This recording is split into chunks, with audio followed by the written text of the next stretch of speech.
Hi, நான் இப்போ வந்து ஒரு மினி நைட் ஸ்கின் கேர் ரொட்டீனை வந்து நான் பர்சனல் யூஸ் பண்ணுறது வந்து போடுறேன். நான் இப்போ வந்து ஃபேஸ் வாஷ் பண்ணிவிட்டு என்னோட ஸ்கின் வந்து கொஞ்சம் ஆயிலி காம்பினேஷன் ஸ்கின். ஸோ அதனால் ஒரு ஜெல் பேஸ்ட் ஃபேஸ் வாஷ் வச்சு நான் க்ளீன் பண்ணிவிட்டு இப்போ மேக்கப் ஒன்றும் இல்லை. ஒன்றும் நைட் க்ரீம் இல்லை, நார்மல் ஒரு க்ரீம் தான். இந்த ஆர்கானிக்ஸ்னு சொல்லிட்டு ஒரு க்ரீம். இது anti wrinkle, anti ageing, hydrate, moisturising அந்த மாதிரி போட்டிருக்கு. இது அதோட பேக். இது கொஞ்சம் நேச்சுரல் ஆகிடும். இதோட இன்க்ரீடியன்ஸ் எல்லாம் பார்த்தீங்கன்னா நேச்சுரல் பேஸ்ட் இருக்கும். நான் மோஸ்ட்லி அந்த மாதிரி இன்க்ரீடியன்ஸ் பார்த்து தான் வாங்குவேன். நேச்சுரல் பேஸ்ட் இருக்கிற இன்க்ரீடியன்ஸ் பார்த்தா வாங்குவேன். அதில் கெமிக்கல் இல்லையான்னு கேட்டிங்கன்னா அப்படிலாம் இல்லை, கெமிக்கல் இருக்கும், பட் இருந்தாலும் கம்மியாக இருக்கும். ஸோ அதில் வந்து கொஞ்சமாக எடுத்து, இது வந்து கொஞ்சம் திக் பேஸ்ட். இது வந்து ஆயிலி ஸ்கின் பர்சனை விட இது ட்ரை ஸ்கின்னுக்கு அவங்களுக்கெல்லாம் அது வந்து ரொம்ப சூட்டபிள் ஆகும். ட்ரை ஸ்கின், நார்மல் ஸ்கின் அவங்களுக்கெல்லாம் அது வந்து ரொம்ப சூட்டபிள் ஆகும். நான் நைட் க்ரீம்னால பிரச்சனை இல்லை எனக்கு போடுறேன். இப்போ நீங்கள் மார்னிங் டைம் வந்து இந்த க்ரீம் போட்டிங்கன்னா நல்லா ஆயில் செக்ரேட் ஆகும். ஸோ எனக்கு செட் ஆகாது.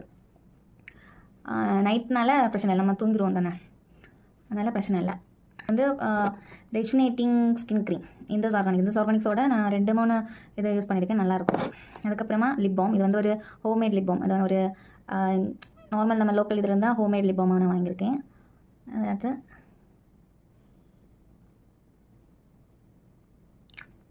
இவ்வளோ தான் என்னோடய ஸ்கின் கேர். அதுக்கப்புறம் ஹேரை இது பண்ணிப்பேன்.